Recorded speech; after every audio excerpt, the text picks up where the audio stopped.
7 years, 6 months, 17 days. That was the last time anyone saw CM Punk. Royal Rumble. He was chokeslammed through a table by Kane as a plot point to establish Triple H and CM Punk at WrestleMania. CM Punk subsequently would walk out on WWE for various reasons, such as broken promises, almost getting killed in the ring with his injury, and numerous issues with his health and other conditions he was going through, plus burnout and frustration mounting. 7 years, 6 months, and 17 days later, he returns. The hero comes back to a standing thunderous ovation at the first dance. And soon, he would take on Darby Allin, the hottest property in AEW. And with the stinger, it's weird. Darby would only join wrestling a year and 1 month after CM Punk left the world of wrestling or sports entertainment, since he retcons it as his sports entertainment years and not his professional wrestling years, because he likes to make that distinction a lot. But yes, Darby called him out while even saying his name, and already people were cheering, waiting for it to happen. Sold out an entire arena in about less than 2 days. Most of it was on pre-sale. Darby was very protected. He's their most protected superstar in wrestling right now, because that's what he is at this point in AEW. He's their big superstar. And CM Punk, he comes back, and they're gonna have a match. And I'm pretty sure CM Punk lost his trunks, or they had to change it up a little bit for him. But it was finally happening. CM Punk would return to professional wrestling at All Out 2021. CM Punk's return, in my opinion, signified the end of the rebirth period of wrestling that was going on from 2018 from All In to now, to the first dance. I feel like that is enough time to say, we did it, the rebirth period is over, now we enjoy the spoils and bask in the reign of the wrestling era. And it was a while. But we gotta see how CM Punk performs. We gotta see how he goes. And at the rate it's looking, we're probably gonna get a Shawn Michaels type of run with how his match was. Aside from a few little errors on there, and looking like he was gassed for a second, but like when the body finally started kicking into high gear within seconds, then he was like, he hasn't lost a step. Yeah, CM Punk and Darby Allin tore the freaking house down. Oh god. It's kind of amazing seeing this match. Like, I didn't think this would happen. I thought Punk would be done. Like, I thought, like, if he ever came back to wrestling, it would probably be under another company. It would be under AEW's terms, but not WWE, because the toxicity is just too much to bring up for him. But I ultimately thought if he ever thought of never coming back, people would have been forced to accept it. I was accepting of it because, let's be real, he didn't have it in him. He can't come back and do something he doesn't love anymore. That's just torture. But AEW proved that it reignites the passion that we all grew up with. We all are that kid again, seeing this hot property come out and take on the world, take on the mighty empire. The throne of the WWE smashed, in blissful insanity, seeing this new company have the balls to stand up and say no, essentially.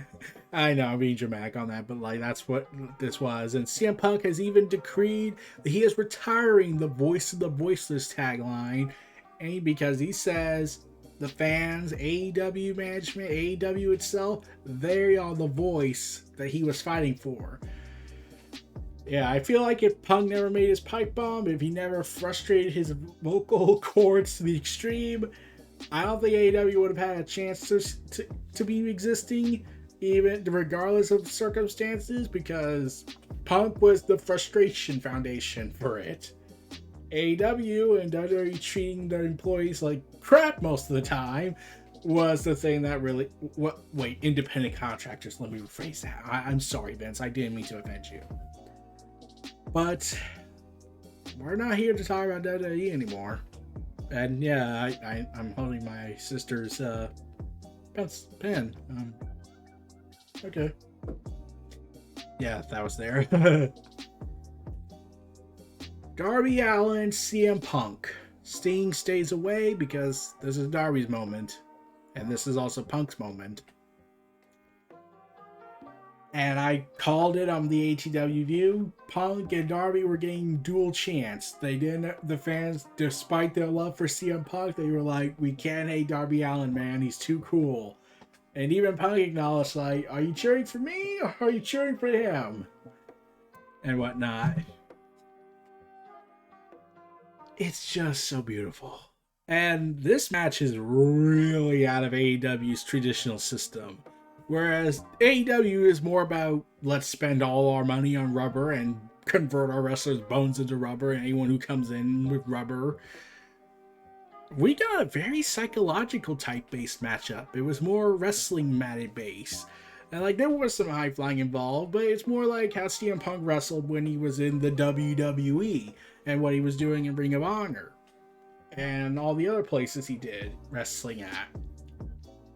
And CM Punk and Darby Allin told a very convincing story. Is the guy still able to go? Is Darby Allin the star he's been built up to be? And they say, yes, yes, yes, yes, yes, yes, yes. So I say we succeeded on that front. And CM Punk and Darby were tearing the house down.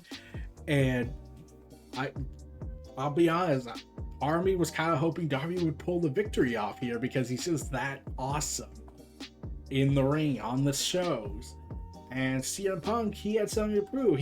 I don't think he would have cared about losing. I think in his eyes, he just needed to show everyone, I still got this. I still can do this. But me and this awesome statue enjoyed the show. Mainly for me being mainly joking about that because it's just a statue, sadly. It's just a statue. I didn't hang out with my buddies in ATW, but didn't really have to in that regard. I was too engrossed with the show. I wanted to see this. It's an awesome match. The crowd, dual chants, everything you need in a face versus face match. Like, I know people still say, oh, we can't sell a heel versus heel or face versus face. No, you can. You just gotta do it right. I feel like there's a formula that's hard to crack. And you don't need to do a moment where the ending goes where the person turns heel. You just need to tell a story, a compelling story at that, and deliver a quality performance or just enough to get by through it. And yeah, they did it. Punk won. GTS shows, yeah, he still got it. He still got it. All that training, especially with Malachi Black, which I will freaking want. Oh boy. And Darby, he shows he could do a different style than what he's usually used to. And just having the image of Sting and CM Punk in a ring together, and they're basically picking this kid up up and making him ascend to glory is is really freaking awesome and surreal. Oh man, it's just an awesome moment to see this happening in wrestling.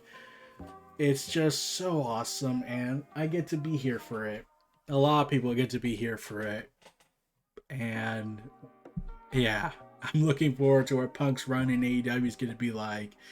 Will he have a title run? No idea. I don't know if he's going to do that yet. They got to do Hangman, then they got to do MJF, I feel. But I'm pretty sure we can make CM Punk or Sammy Guevara a possibility on the selectee chart, but we'll see. Plans could change, but I'm still thinking Hangman's the next champion after Omega. But yeah. Oh yeah, this is a phenomenal match. This doesn't hurt Darby.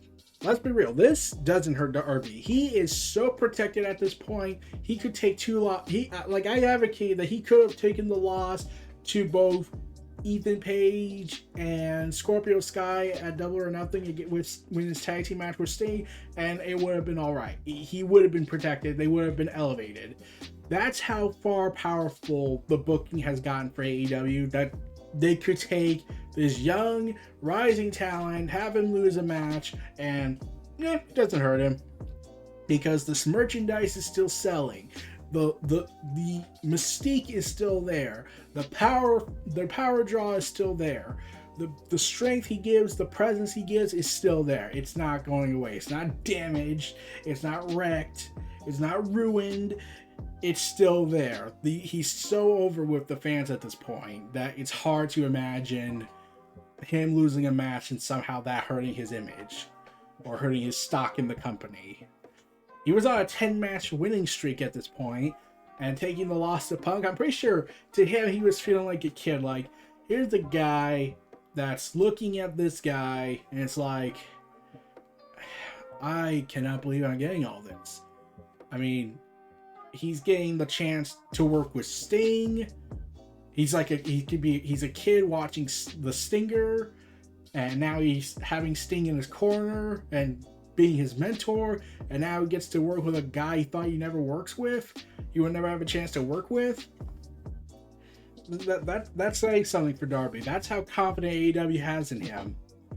So that's really telling about Darby's status in AEW, his stock, and how he can take a loss to the veteran. I know, like, we're so ingrained with our hatred whenever the veteran overtakes the young star, because WWE doesn't really do well with following it up or really protecting this young star.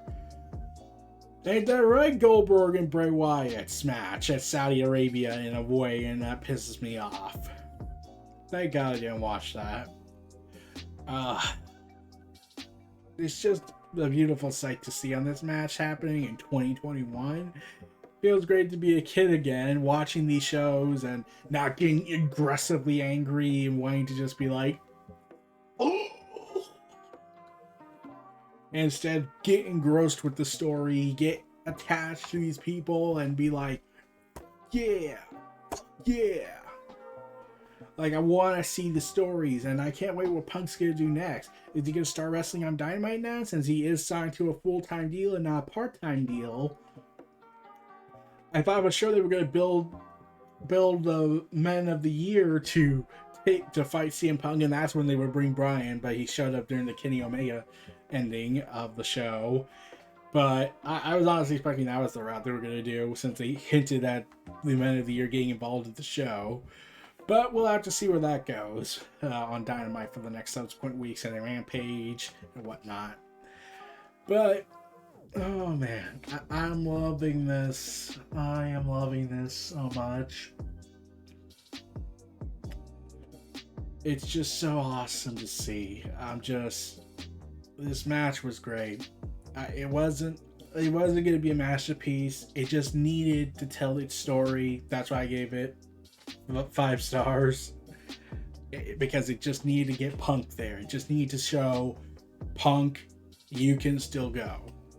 Darby, we have confidence in you. That's what they said. That's what they set out to do, and they proved it. I love this. freaking love it, everyone. I freaking love it. As Noah Foster from Twitter and YouTube likes to say, God, love this shit. Simple as that. And whatnot. Like, it's just so surreal to see here in 2021. And looking forward to what's going to happen next. So, this was my opinions on this was Neo Reality Entertainment, the WrestleVerse, presenting CM Punk versus Darby Allin at All Out 2021. If you like, comment, subscribe, check out my content in the description below. Stay tuned for more. I'll see you all next time. Peace and take care, everyone. Have a nice night. And